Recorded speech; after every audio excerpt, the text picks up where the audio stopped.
اجازه بدین بریم روی برنامه سوم. برنامه سوم عنوانش هست ارجعیت‌ها. نخستین وظیفه حکومت دفاع از کشور و امنیت ملت، یعنی قدرت دفاعی، توان بازدارندگی برای حفظ یکپارچگی آب و خاک و امنیت برای مردم. ایرانیان میهندوست مانند دیگر ملت‌های جهان خواستار امنیت و زندگی انسانی برای خودشون و سربلندی و پیشرفت میهنشون هستند. زندگی انسانی بهش اشاره کردیم، یعنی نان و آزادی، کار با درآمد مناسب برای تأمین زندگی. سربلندی و پیشرفت میهن در گروه همراه و با هم بودن اقتدار ملی و تمامیت ارضی است. امروز به این توجه کنیم بچه. امروز دشمن هرگاه اراده می کند آزادانه روی آسمان ایران به پرواز در می آید و داده ها و ساخته های کشور و هستی ملت و بمباران و نابود می کند. هممون هم شاهد بودیم که چگونه اسرائیل رهبر جمهوری اسلامی رو کشت، فرمانده ها و کارشناسان رژیم رو ترور کرد بدون هیچ گونه مزاحمت از سوی حکومت.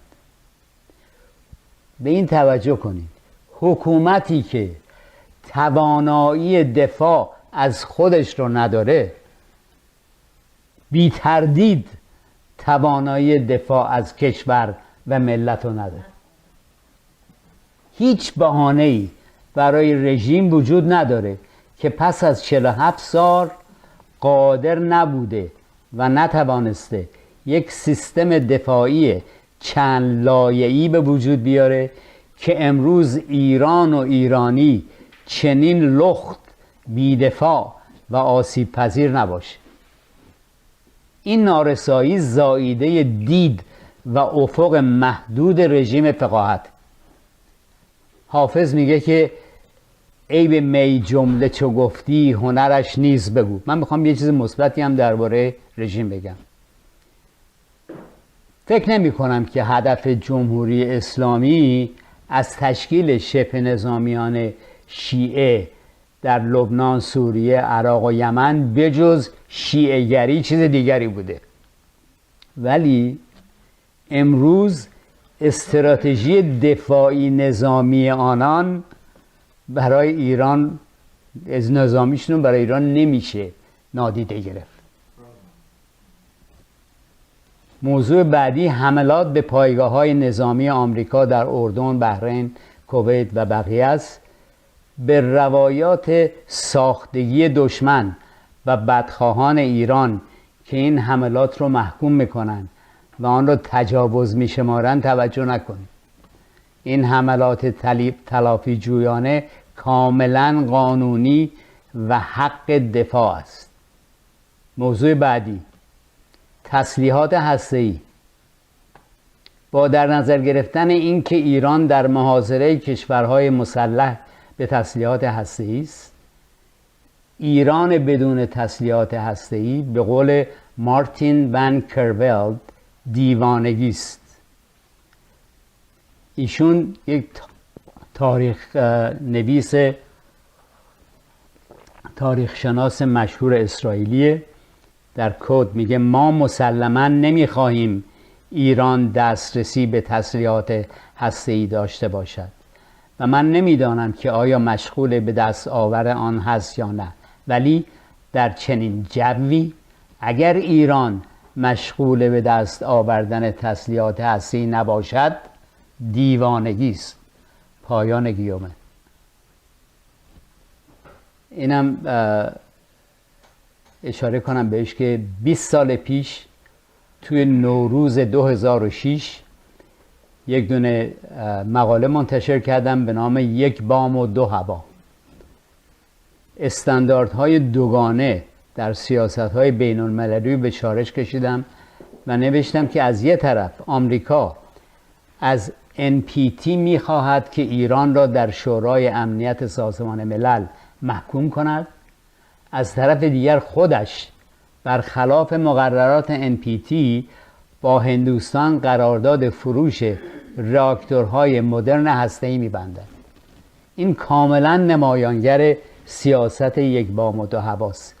در ادامه نوشتم نه تنها ایران باید دارای یکی از پیشرفته ترین، مجهزترین و آموزش دیده ترین ارتش‌های جهان باشد، بلکه برای جلوگیری از تکرار آنچه شاهدش هستیم باید مسلح به تسلیحات هسته‌ای باشد.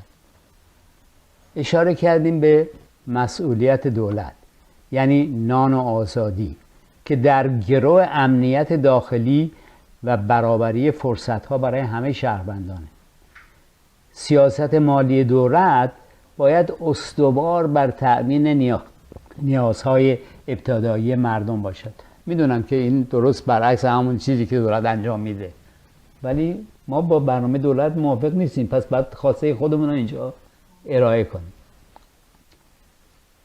تولید کار با درآمد مناسب در سراسر کشور و ایجاد زمینه و فرصت برابر مالی بخشی از این سیاست است. اوضاع دردناک معیشت، تورم افسار گسیخته و بیکاری در ایران نمایانگر آنند که حکومت در برآوردن نیازهای ابتدایی ملت ناتوان و عاجز است. این پدیده باعث شکافی عمیق بین مردم و حاکمیت شده. اینجا میخوام گریزی بزنم به صحرای کربلا. همانطور که میدانید دروغ زبان جهانی بیشرف هاست.